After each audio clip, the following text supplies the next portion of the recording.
Semester खत्म हो चुका था और सभी छुट्टियों के लिए एक्साइटेड थे।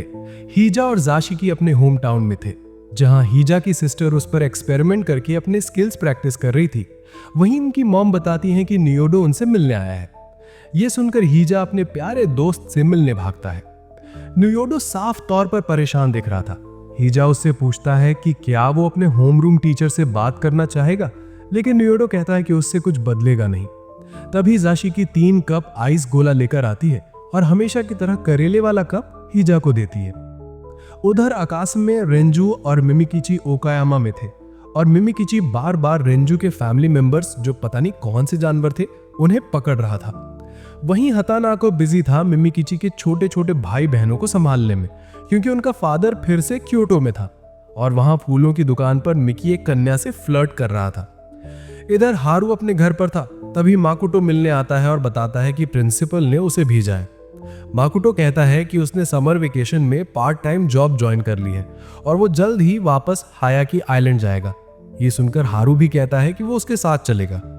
दोनों टैक्सी बुलाते हैं, लेकिन सरप्राइज ये कि टैक्सी लेकर खुद यांजा आता है। वो बताता है कि उसने टैक्सी सर्विस ज्वाइन की है, क्योंकि अगर वो स्कूल में एक्सपेरिमेंट्स करता तो पूरा स्कूल ब्लास्ट हो जाता। यांजा अपनी गाड़ी को बिजली की स्पीड से दौड़ाकर उन्हें हायाकी आइलैंड पहुंचा देता है। एकेडमी में हारू अपना गूल यूनिफॉर्म बुक कलेक्ट करता है और प्लान बनाता है कि वो माकुटो की नई जॉब वाली जगह, जो एक बुक स्टोर थी, वहां जाकर उससे मिलेगा। वहां उसकी मुलाकात किरासमा से होती है, जो पहले किडनैपिंग गैंग का हिस्सा था। माकुटो उसे देखते ही गुस्से में उसकी तरफ बढ़ता है, लेकिन किरासमा कहता है कि अब वो बदल चुका है। हारू इधर उधर बुक्स देखता है और एक नीले रंग की किताब उसकी नजर खींच लेती है। तभी एक मिस्टीरियस नीला आदमी अचानक सामने आ जाता है और कहता है कि ये किताब ट्रिक्स का बेस्ट कलेक्शन है। बेवकूफ हारू किताब पढ़ना शुरू कर देता है और जैसे जैसे वो पढ़ता है, किताब में लिखी चीजें सच में बुक स्टोर में होने लगती हैं। माकुटो और किरासमा अचानक अजीब फील करने लगते हैं और बाहर निकलने लगते हैं, लेकिन डोर नहीं खुलता। अब हारू को रियलाइज होता है कि माकुटो और किरासमा किताब के कैरेक्टर्स बन गए हैं। गुस्से में माकुटो उसे लगभग मार ही देता है कि उसने उन्हें इस मुसीबत में फंसा दिया, पर हारू की शक्ल देखकर उस पर उसे तरस आ जाता है।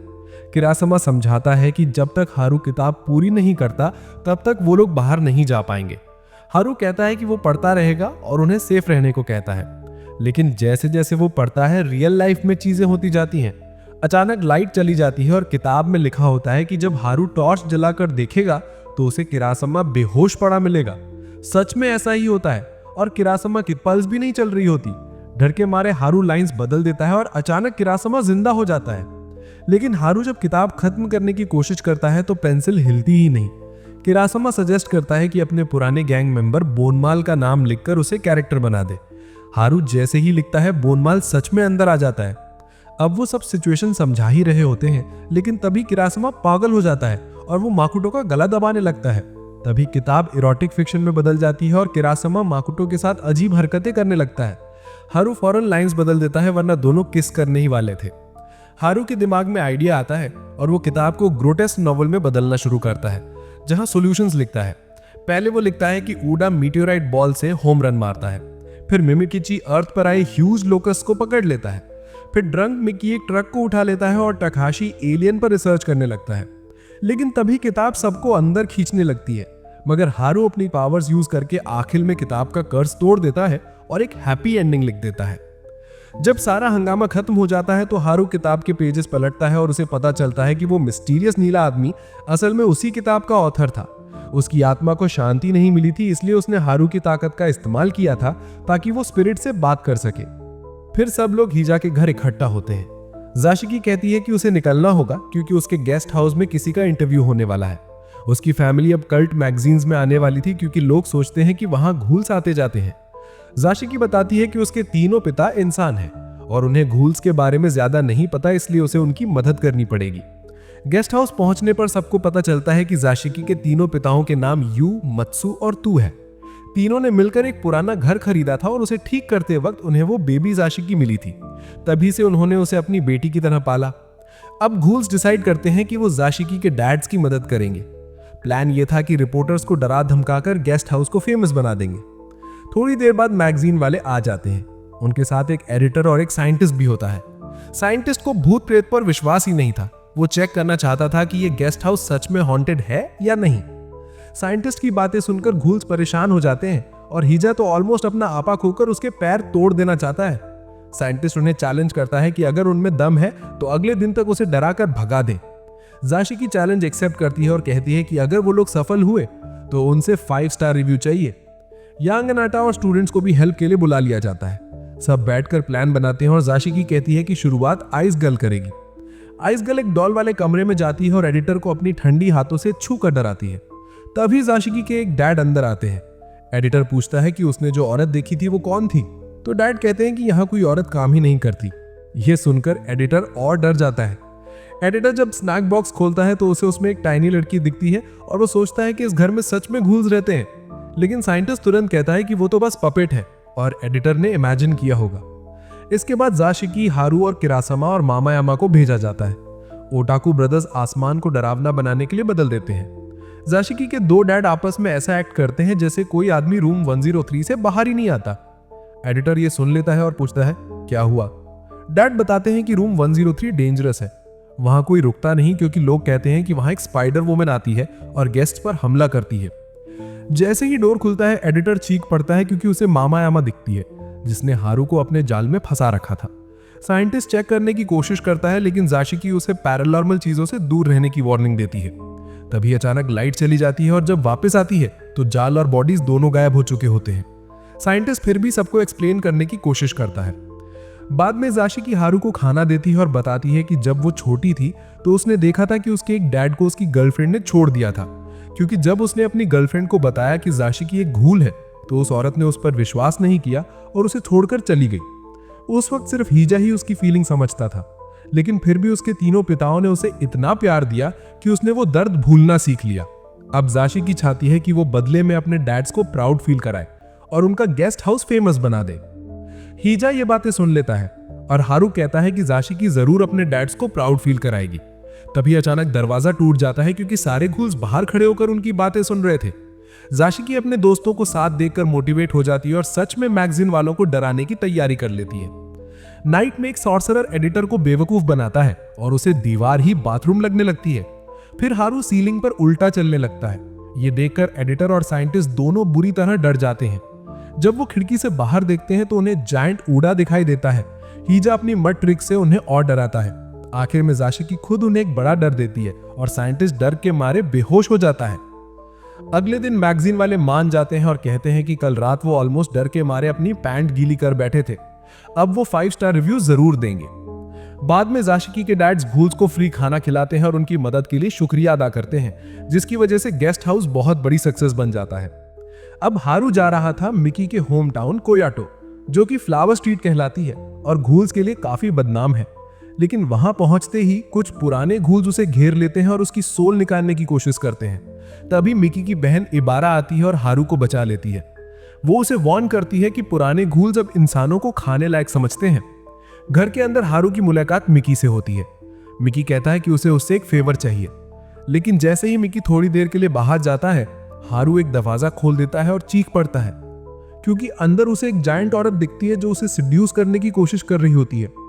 हारू की चीख सुनकर मिकी वापस आता है और बताता है कि वो औरत उसकी मॉम है जिसे सील करके रखा गया था, क्योंकि वो मर्दों को फुसलाकर उनकी ताकत चुरा लेती थी। मिकी कहता है कि हारू अपनी मैजिक से उसकी माँ की चटनी बना दे। हारू हैरान होकर पूछता है, तुम अपनी माँ से नफरत करते हो? मिकी बताता है कि उसकी माँ ने तो उसे भी नहीं छोड़ा और उसी की वजह से उसे शराब पीनी पड़ती है। लेकिन हारू डिसाइड करता है कि वो मैटर को शांति से सॉल्व करेगा, क्योंकि वो अपने दोस्त की माँ के साथ गलत बर्ताव नहीं कर सकता। वो कमरे में जाता है, मगर जायंट औरत उसे अपनी हथेली में कैद कर लेती है और कहती है, अपनी सोल मुझे दे दे, फिर तू वर्जिन नहीं रहेगा। लेकिन हारू इस ऑफर से खुश नहीं होता। तभी इबारा आती है और मिक्की पर गुस्सा करती है कि उसने हारू को अपनी माँ को सील करने के लिए इस्तेमाल किया। मिक्की साफ कहता है कि वो हारू का दोस्त है, लेकिन शुरू से उसे इस्तेमाल कर रहा था ताकि अपना काम निकलवा सके। इधर हारू अपनी पावर से खुद को छुड़ाने की कोशिश करता है, लेकिन खुद ही धड़ाम से नीचे जा गिरता है और कहता है कि उसे कोई और तरीका ढूंढना होगा। इबारा उससे कहती है कि वो घर छोड़कर चला जाए, क्योंकि वो नहीं चाहती मिक्की फिर से किसी इंसान दोस्त को खो दे। वो बताती है कि एक बार मिक्की अपना ह्यूमन फ्रेंड घर लाया था, लेकिन जैसे ही वो शेव्ड आइस लेने बाहर गया, उनकी माँ ने उसके दोस्त को खा लिया। तब से मिक्की इंसानों से दोस्ती नहीं करता और अपनी माँ से नफरत करता है। ये सुनकर हारू रोने लगता है और कहता है कि वो मिक्की को अकेला नहीं छोड़ेगा। वो दोबारा उस गूल औरत के कमरे में जाता है और उसकी मैजिक पावर्स तोड़ने की कोशिश करता है, लेकिन उसे एहसास होता है कि उसकी सॉर्सरी अब काम नहीं कर रही। वो औरत हारू पर हमला करती है, तभी हातानाका अचानक आता है और उस औरत का हाथ काट देता है। वो इबारा को अपनी बाहों में उठाता है और कहता है कि मैं अपनी बीवी को चोट नहीं लगने दूंगा। हारू ये शौक में रह जाता है। उसे पता चलता है कि इबारा असल में हातानाका की वाइफ है और इबारा ने ही उसे बुलाया था। लेकिन तभी गूल औरत दोबारा हमला करती है और तीनों को कमरे में फेंक देती है। वो हारू की सोल चूसने लगती है। मिक्की रोकर उससे रुकने की भीख मांगता है और कहता है कि वो अपनी सोल का हिस्सा देने को तैयार है, मगर औरत नहीं मानती। वो हारू की सोल को अपने मुंह में ले लेती है, लेकिन जल्द ही उसे बाहर फेंक देती है और कहती है कि ये उसे पसंद नहीं आई। वो हारू को मिक्की की तरफ फेंक देती है। मिक्की को याद आता है कि उसने हारू को शुरू में सिर्फ अपने सेल्फिश रीजन से पास बुलाया था, लेकिन धीरे धीरे वो सच में उसके करीब आने लगा था। अब वो हारू को अपनी बाहों में उठाता है और उसे वापस जिंदा करने की कोशिश करता है। इधर हातानाका भी तैयार हो जाता है उस औरत का पेट काटकर हारू की सोल निकालने के लिए। मिक्की अपनी माँ का सामना करने की कोशिश करता है पर हार जाता है और उसकी माँ उसे लगातार नीचा दिखाती रहती है। तभी अचानक उस औरत को अजीब सा महसूस होता है और वो हारू की सोल उगल देती है। वो सोल हारू के एंसेस्टर में बदल जाती है और उससे कहती है कि अब वो वापस लौटे और इस सब को खत्म करे। हारू की आंखें खुल जाती हैं, उसकी बॉडी में पावर का सर्ज आता है क्योंकि उसका एमुलेट उतर चुका था। अब सब मिलकर हारू की मदद करते हैं और वो अपनी पूरी ताकत मिक्की की मां पर छोड़ता है। आखिरकार वो औरत सील हो जाती है। हारू वापस अपना एमुलेट पहन लेता है और सारी पावर गायब हो जाती है। मिक्की की मां की सारी डिमोनिक पावर्स खत्म हो जाती हैं और अब वो सिर्फ एक मामूली गूल बनकर रह जाती है। ये सब हारू और मिक्की की वजह से मुमकिन हुआ। इसके बाद हारू और मिक्की फिर से बेस्ट फ्रेंड्स बन जाते हैं। अगली सुबह मिक्की अपनी बहन और हातानाका के बच्चों को लेकर हारू के घर आता है ताकि हारू बच्चों का बेबीसिटर बन सके। ये बच्चे अपनी उम्र से कहीं ज्यादा मैच्योर थे। लड़की अपनी माँ की तरह ताकतवर है और लड़का आरपीजी गेम्स खेलने का शौकीन। लेकिन बातें करते करते वो लड़की एक कमरे में चली जाती है जहां हारू की यूनिफॉर्म कलेक्शन पड़ी होती है। वो ये देखकर डर जाती है कि वो एक ऐसे आदमी के घर है जिसे यूनिफॉर्म फेटिश है। वो उसे परवर्ट कहती है और धमकी देती है कि सेफ्टी बटन दबा देगी। फिर अपने भाई से कहती है कि हारू की धुलाई कर दे। बेचारा हारू तुरंत मोकोटो को मदद के लिए बुलाता है। इसी बीच हारू बच्चों को समझाता है कि वो वेयरहाउस में ना जाएं क्योंकि वहां इंपॉर्टेंट चीजें रखी हैं। लेकिन ये बात एक चोर छत पर छिपकर सुन लेता है। फिर अचानक वो छोटी लड़की नोटिस करती है कि उसके भाई गायब है। सब लोग ढूंढने निकलते हैं तो बड़ा भाई बताता है कि छोटे भाई को एक बूढ़ा आदमी उठा ले गया। ये सुनकर हारू घबरा जाता है और कहता है कि वो तो बूढ़ा हमारा पड़ोसी बुचर है जिसने भाई को शायद नेवला समझ लिया होगा, वो तो कुछ भी खा सकता है। सब मिलकर बुचर के दरवाजे पर धड़ाधड़ मारने लगते हैं और आखिर में मुकोटो दरवाजा तोड़ देता है। अंदर जाती वो छोटे भाई को बचाने दौड़ते हैं, लेकिन भाई अपने क्लॉज का इस्तेमाल करके उबलता हुआ पानी हारू और मुकोटो पर फेंक देता है। बच्चे को देखकर सब खुश हो जाते हैं कि वो सेफ है, लेकिन हारू और मोकोटो का हाल बुरा हो जाता है। घर लौटने पर हारू देखता है कि उसका भाई एम वेयर हाउस की तरफ इशारा कर रहा है। वहां जाकर उसे पता चलता है कि कोई वेयर हाउस से सामान चुरा रहा है। तभी यामेयाकी नाम का डॉपलगैंगर पुलिसमैन यानी गादारा की टैक्सी से आता है, लेकिन चोर भाग जाता है और हारू का फैमिली ट्रेजर लेकर भागता है। हारू कहता है कि वो भी यामेयाकी के साथ मिलकर चोर को पकड़ेगा, लेकिन हातानाका के बच्चे शरारत में हारू और मोकोटो को हैंडकफ से बांध देते हैं। हारू आइडिया देता है कि दोनों 3 लेगेड रेस की तरह दौड़कर चोर को पकड़ सकते हैं, लेकिन दोनों गिर गिर के बुरी तरह पिटते हैं। उधर यामेयाकी चोर के पीछे भाग रहा होता है और इधर हारू और मोकोटो भी किसी तरह सिंक में दौड़कर वेयरहाउस चोर तक पहुंच जाते हैं। दोनों मैजिक पावर्स यूज करते हैं, लेकिन हालत ये होती है कि दोनों जलकर आधे नंगे हो जाते हैं। तभी एम आता है उनकी मदद करने, लेकिन हारू उसे दूर जाने के लिए कहता है क्योंकि उसे गूल से डर लगता है।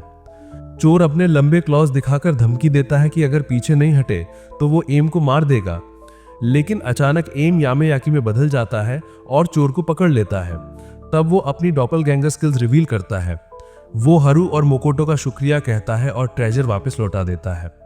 घर लौटने पर हतानाका बच्चों को लेने आता है और बताता है कि इबारा प्रेग्नेंट है। उधर हारू प्राउडली अपना लिमिटेड एडिशन नर्स यूनिफॉर्म दिखाता है और सब मिलकर उसे घर से बाहर फेंक देते हैं। फिर सीन बीच पर शिफ्ट होता है। हाइजा डिसाइड करता है कि वो मोकोटो के लड़के पटाने के लिए उसकी मदद करेगा। वो मोकोटो और मामकीची को मेन बीच पर भेजता है ताकि वो कैसल बनाए। जैसे ही वो ऐसा करते हैं, बहुत सारी लड़कियां मोकोटो की तरफ अट्रैक्ट होती हैं और उससे बातें करने लगती हैं। लेकिन मामकीची गुस्से में उन्हें भगा देता है और कहता है कि मेरे बेस्ट फ्रेंड को सीड्यूस मत करो। ये देखकर हाइजा और बाकी सब फ्रस्ट्रेशन में अपने बाल नोच लेते हैं। थोड़ी देर बाद हाइजा देखता है कि कुछ लड़के जाशिकी की तरफ आ रहे हैं और वो भागकर वहां पहुंच जाता है। लेकिन पता चलता है कि वो लड़के तो बस मेंस रेस्टरूम का रास्ता पूछ रहे थे। उधर हाइजा को 2 सीगर्ल्स क्लास की लड़कियों को परेशान करते नजर आते हैं। गुस्से में हाइजा मड बॉल्स फेंककर उन पर हमला करता है और उन्हें डांटकर भगा देता है। समुद्र से पानी भरने वाले गूज वो पानी उन पर फेंक देते हैं और उनका मजाक उड़ाते हैं कि ये तो गांव से आए हुए लगते हैं। बड़ा गूल घमंड में कहता है कि अगर लड़कियां उसे डेट करने के लिए मान जाएं तो वो उन्हें छोड़ देगा। लेकिन तभी मरमेड गूल और आइसमैन मिलकर सी गूल को फ्रीज कर देते हैं और लड़कियां कूदकर यानागादारा पर चढ़ जाती हैं, जो उन्हें जल्दी से सुरक्षित जगह ले जाता है। बाद में सबको एहसास होता है कि वो खुद भी समुद्र के साथ फ्रीज हो गए हैं। इसी बीच पानी भरने वाले गूल्स गलती से मोकोटो और ममकीची का कैसल तोड़ देते हैं। गुस्से में मोकोटो अपनी सारी मैजिकल पावर्स एक्टिवेट कर देता है और थंडर क्लाउड समन कर लेता है। फिर एक बिजली गिराता है, पर वो बिजली खुद पर और बाकी सब पर ही गिरा लेता है। अब सब घर लौटते हैं, लेकिन उनके शरीर मोकोटो के स्पेल की वजह से सुन्ने पड़े होते हैं। तभी हाइजा को याद आता है कि कल 31 अगस्त है और उसका होमवर्क अब तक पूरा नहीं हुआ। दूसरी तरफ मोकोटो गूल्स की बर्थ पर रिसर्च पेपर लिख रहा होता है। यानजा हंसते हुए बताता है कि उसका जन्म एक पेपर बैग से हुआ था और उसके भाई का जन्म प्रिंटर से निकला था। ये सुनकर हारू हंसते हुए कहता है, मतलब तुम्हारा जन्म तो एकदम गिव अवे जैसा है। इसके बाद वो लोग रिसर्च के लिए ममकीची के पास जाते हैं। ममकीची बताता है कि उसका जन्म उसके एनिमल गूल पेरेंट्स से हुआ है। ठीक वैसे ही अकासामा और हानाका भी एनिमल गूल से पैदा हुए और उनके बहुत सारे भाई बहन हैं। फिर सब ओडावारा के घर जाते हैं, जो जापानीज लैंटन गूल है। वो बताता है कि उसके बच्चे लैम से पैदा हुए। ओडावारा असल में जापान का पहला लैंटन है जिसकी उम्र 300 साल है, जो एडो पीरियड में पुलिस वालों के काम आता था। लेकिन एक पापी की आत्मा उसमें घुस गई और तभी से वो गूल बन गया। मतलब यूजुअली कोई भी निर्जीव वस्तु जब पावर्स और स्पिरिट्स पा लेती है तो वो गूल बन सकती है। हाइजा बताता है कि उसका जन्म मिट्टी से हुआ है और अगर पेरेंट्स में से एक इंसान हो तो बच्चा हाइब्रिड गूल बनकर पैदा होता है। फिर सब गूल मिनिस्ट्री चले जाते हैं। हाइजा मोकोटो से उसके नोट्स मांगता है, लेकिन मोकोटो साफ मना कर देता है। वहां सबको पता चलता है कि डॉपलगैंगर का जन्म रैंडमली होता है और उन्हें भगवान का पनिशमेंट माना जाता है। ये सुनकर यानजा गुस्से में कहता है कि मुझे ऐसे भगवान बिल्कुल पसंद नहीं जो गूल्स को पापी समझते हैं। घर लौटने पर मोकोटो उदास होकर बताता है कि वो असल में गूल नहीं बल्कि एक गॉड है। लेकिन हारू कहता है कि उसे पहले से पता था क्योंकि उसने गूल डिक्शनरी में पढ़ लिया था और वैसे भी मोकोटो उस पर की गई सॉर्सरी से कभी प्रभावित नहीं हुआ। ये सुनते ही मोकोटो उसे हेडलॉक में पकड़ लेता है और चिल्लाता है, साले तूने पहले क्यों नहीं बताया? और फिर हारू से लड़ने लगता है। हारू समझाता है कि तू हमेशा क्लास 23 का स्टूडेंट रहेगा, तुझे कोई हिट नहीं करेगा। धीरे धीरे मोकोटो शांत हो जाता है और दोनों एक दूसरे से वादा करते हैं कि हमेशा साथ रहेंगे। कुछ ही दिनों बाद सितंबर सेमेस्टर शुरू होता है।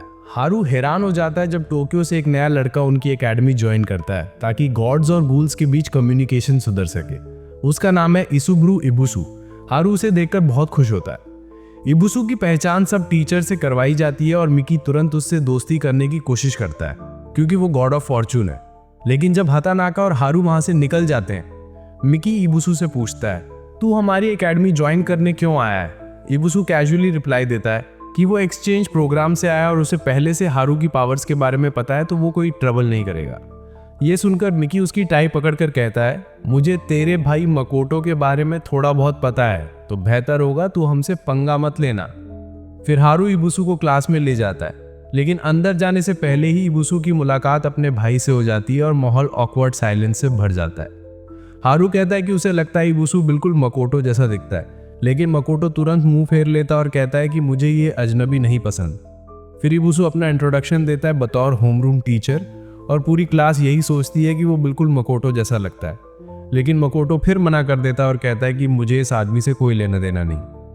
क्लास शुरू होती है शॉर्ट पोएम सेशन से और सब कुछ ना कुछ सीखने में बिजी रहते हैं, जबकि इबुसु सबकी मदद करता है। मिमकिची उदास बैठा होता है क्योंकि उसे इबुसु का उसकी कविता को ठीक करना बिल्कुल पसंद नहीं आता। गुस्से में वो कहता है कि उसे हारू ज़्यादा पसंद है। उसी तरह मकोटो भी नई टीचर को पूरी तरह नज़रअंदाज करता है और बस हारू से ही सवाल पूछता है। लंच के बाद हारू तेजी से क्लास की तरफ भागता है ताकि अकासामे को एक्स्ट्रा नोट्स और लेसन दे सके। लेकिन जब वो देखता है कि इबुसु पहले से ही स्टूडेंट्स के बीच पॉपुलर हो चुका है और अकासामे उससे मदद ले रहा है तो उसका आत्मविश्वास टूट जाता है। दुखी होकर वो तेज रफ्तार से भागने लगता है और मकोटो उसके पीछे जाता है। तभी जाशिहिफो हारू की गिराई हुई कैट नोट्स किताब मिल जाती है। बाद में टीचर उसे फिर से टेबल के नीचे छिपा हुआ पाते हैं, जहां वो दुखी होकर बैठा होता है क्योंकि वो मान नहीं पा रहा कि नया टीचर उससे बेहतर है। प्रिंसिपल हतानाका और मिकी से कहता है कि उससे बात करो। हतानाका को हारू से पता चलता है कि उसने आत्मविश्वास खो दिया है क्योंकि उसे लगता है कि वो स्टूडेंट्स के लिए अच्छा टीचर नहीं है। हारू खुद को बार बार दोष देने लगता है तो हतानाका गुस्से में डेस्क बजाने लगता है और उससे बाहर आने के लिए चिल्लाता है। फिर मिकी उसे समझाने की कोशिश करता है कि वो अकेले चिंता ना करे और सब मिलकर हल निकालेंगे। लेकिन मिकी का मजाक, हारू की वर्जिनिटी और बेकार की बातें सुनकर हारू और ज्यादा चुप हो जाता है। उधर मकोटो हारू को ढूंढ रहा होता है लेकिन उसका भाई सामने आ जाता है। मकोटो उससे पूछता है कि जब उसे घूल से इतनी नफरत है तो उसने घूल स्कूल क्यों ज्वाइन किया। लेकिन इबुसु सवाल को टाल देता और कहता है कि हारू को ढूंढो जो टीचर्स रूम में छुपा बैठा है। मकोटो तुरंत भागकर वहां पहुंचता है और हारू से पूछता है कि वो इतने दिनों से इतना उदास क्यों है। वो उसे बाहर आने के लिए हाथ बढ़ाता है, लेकिन जब हारू नहीं आता तो वो उसे गले से पकड़कर खींच लेता है। रोते हुए हारू कहता है कि उसके स्टूडेंट्स हमेशा कम नंबर लाते हैं क्योंकि वो अपनी भावनाओं में उलझा रहता है और इबुसु की तरह अच्छा नहीं पढ़ा पाता। इस पर मकोटो गुस्से में चिल्लाता है कि वो सबसे अच्छा है जैसा भी है, और चाहे इबुसु वादा करे कि वो अकासामे के मार्क्स बढ़ा देगा, हारू अपने अनंके पागलपन वाले तरीके से उसे 100 नंबर दिला सकता है। उसे हारू का अजीब सा टीचिंग स्टाइल बहुत पसंद है। तभी अकासामे अंदर होता है और कहता है कि उसने इबुसु का ऑफर ठुकरा दिया क्योंकि उसे हारू की पढ़ाने की स्टाइल पसंद है। धीरे धीरे और घूल स्टूडेंट्स भी अंदर आते हैं और हारू का मूड ठीक करने लगते हैं। खुश होकर हारू अकासामे और मकोटो को गले लगाता है। सब कहते हैं कि उन्हें उसी तरह का इडियट टीचर चाहिए जैसा वो है, और हारू रोते रोते सबको गले लगाता है। अगले दिन सब नाइट परेड को लेकर बहुत एक्साइटेड होते हैं। हीजा एक मजेदार आइडिया देता है कि वो मरमेड कैफे खोले और सब स्विमसूट पहनकर कस्टमर्स को अट्रैक्ट करें। लेकिन जब हारू यूनिफॉर्म कैफे का सुझाव देता है तो सब नाराज हो जाते हैं और कहते हैं कि उसका आइडिया अजीब है। थोड़ी बहस और प्रिंसिपल के ऑफिस की गड़बड़ी के बाद आखिरकार सब तय करते हैं कि क्लास 23 गेम कैफे खोलेगी ताकि स्कूल का टूटा सामान भरपाई कर सके। छुट्टी के दिन सब एक ट्रेन पकड़कर कल्चरल फेस्टिवल की चीजें खरीदने निकलते हैं और इबुसु भी उनके साथ होता है। इबुसु को पुराने ट्रेन के बारे में अजीब महसूस होता है, लेकिन फिर भी सबके साथ चढ़ जाता है। ट्रेन में उन्हें डॉक्टर तकाहाशी और उदागावा साथ दिखाई देते हैं। लोग डॉक्टर तकाहाशी पर चिल्लाने लगते हैं क्योंकि उन्हें लगता है कि वो उदागावा के साथ गलत तरीके से घूमता है क्योंकि वो छोटी है। इस पर उदागावा बताती है कि उसके कोई माता पिता नहीं है और डॉक्टर तकाहाशी उसका गार्जियन है जो उसकी देखभाल करता है। वो सबसे माफी भी मांगती है कि उसने पहले ये सच नहीं बताया। उदागावा नुइदो की तरफ देखती है, लेकिन वो कहता है कि वो ठीक है। हारू पूछते हैं कि क्या वो कुछ कहना चाहता है, तो नुइदो बताता है कि उसकी माँ भी इंसान थी और कुछ समय पहले ही उसकी मौत हो गई है। इसके बाद सब अपने परिवारों के बारे में बातें करने लगते हैं। तभी ट्रेन एक टनल में जाती है और रुकती है ग्रेवयार्ड टाउन नाम की जगह पर, जहां हारू डर के मारे कांपने लगता है। डॉक्टर तकाहाशी सबको समझाते हैं कि ये तो बस लाशें हैं, जैसा कि स्टेशन का नाम बताती है। लेकिन इबुसु को शक होता है कि ट्रेन के अंदर कोई घूल छुपा है, इसलिए हतानाका ड्राइवर का दरवाजा तोड़ देता है और लड़ाई के लिए तैयार हो जाता है। मगर जब वे अंदर देखते हैं तो चौंक जाते हैं क्योंकि ड्राइवर की यूनिफॉर्म खाली होती है। इबुसु कहता है कि शायद कोई और इस ट्रेन को कंट्रोल कर रहा है। सब लोग जांच करने लगते हैं, लेकिन कुछ भी समझ नहीं आता। तभी अचानक हतानाका और तकाहाशी हवा में तैरते हुए दूसरे डिब्बे में चले जाते हैं।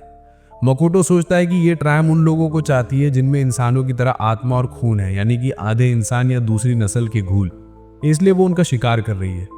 इसी बीच तकाहाशी और हतानाका डाइनिंग कंपार्टमेंट में वापस आते हैं, लेकिन वहां सिर्फ खाली यूनिफॉर्म्स खड़ी होती हैं। तकाहाशी अपनी सिरिंज से ट्रेन को चुभोता है और तभी ट्रेन कांपने लगती है। सभी यूनिफॉर्म्स अचानक जिंदा होकर उन पर हमला कर देती हैं। बड़ी मुश्किल से दोनों उन्हें संभालते हैं और डाइनिंग कंपार्टमेंट को बर्बाद कर डालते हैं। इसके बाद वो स्लीपिंग कंपार्टमेंट में जाते हैं जहाँ एक मीठी खुशबू से हतानाका को नींद आने लगती है। तकाहाशी किसी तरह इंजेक्शन लगाकर खुद को जगा रखता है। तभी वे डर जाते हैं जब देखते हैं कि ट्रेन इंसानों की लाशों से भरी हुई है और धीरे धीरे वे लाशें डरावने घूल्स में बदल जाती हैं। तकाहाशी उन्हें गुस्सा दिलाने लगता है, बार बार कहकर कि वो उनके शरीर पर रिसर्च करना चाहता है, इवन जब उसकी जान खतरे में हो। उधर बाकी सब लोग समझने की कोशिश कर रहे होते हैं कि ट्रेन में क्या हो रहा है। तभी दो बड़े दस्ताने जैसे हाथ नुइदो और उदागावा को पकड़कर खींच लेते हैं। हारून के पीछे दौड़ता है और पता चलता है कि ये हाथ ट्रेन के कंडक्टर के हैं। वो कंडक्टर को बेवकूफ़ बनाता है कि कुछ लोग बिना टिकट सवार हुए हैं, तो हाथ उन्हें ढूंढने निकल जाते हैं।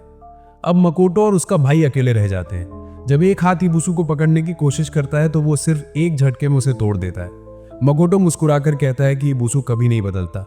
लेकिन तभी और कंडक्टर हाथ उनके डिब्बे में पहुंच जाते हैं और दोनों लड़ाई के लिए तैयार हो जाते हैं। तभी ट्रेन के स्पीकर से हारू की आवाज़ आती है। वो सबको कहता है कि ऊपर की तरफ आ जाओ ताकि दरवाजे उन्हें अलग ना कर सके। थोड़ी देर बाद इबुसु और मकोटो भी उनसे मिल जाते हैं और बताते हैं कि उन्होंने कंडक्टर को हरा दिया। सब हतानाका और बाकियों का इंतजार कर रहे होते हैं। तभी ट्रेन अचानक बेकाबू हो जाती है और उन पर जलते हुए पहिए फेंकने लगती है। लेकिन हतानाका पीछे से आकर अपने स्पेशल आर्म से उन पहियों को काट देता है। आखिरकार सब साथ हो जाते हैं। तभी मार्शमैलो बताता है कि भयानक घूल इंसान लगभग तकाहाशी और हतानाका को खा ही लेते, लेकिन उसने अपनी बदबूदार रेफ्लेजिया फूल से उन्हें बचा लिया। फूल की गंध से सारे घूल एक एक करके गिरने लगते हैं। हारू मार्शमैलो को धन्यवाद देता है और तकाहाशी से ट्रेन की आत्मा ढूंढने को कहता है, लेकिन तकाहाशी कहता है कि ट्रेन में कोई अलौकिक शक्ति नहीं है। फिर हारू नुइदो से कहता है कि वो अपनी तेज नजर से आगे देखे। नुइदो बताता है कि ट्रेन को खींच रहा है काशा, यानी कि ऐसा घूल जो लाशों को ले जाता है। हारू उसे रोकना चाहता है तो इबुसु उसे उठाकर काशा के डिब्बे में कूद जाता है। हारू काशा को शांत करता है और पता चलता है कि वो असल में एक बिल्ली है जो ज्यादा दुख झेलने की वजह से घूल बन गई थी।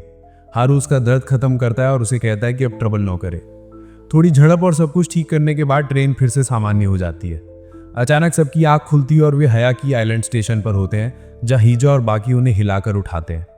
डॉक्टर तकाहाशी समझाते हैं कि ये सपना जैसा लगा, लेकिन उनके जख्म सही हो चुके हैं, यानी ये सब सच था। सब राहत की सांस लेते हैं और नाइट परेड कल्चरल फेस्टिवल की शॉपिंग जारी रखने निकल पड़ते हैं। और ये सीजन यहीं पर खत्म होता है। अगर आपको ये वीडियो पसंद आया हो तो चैनल को सब्सक्राइब जरूर करें।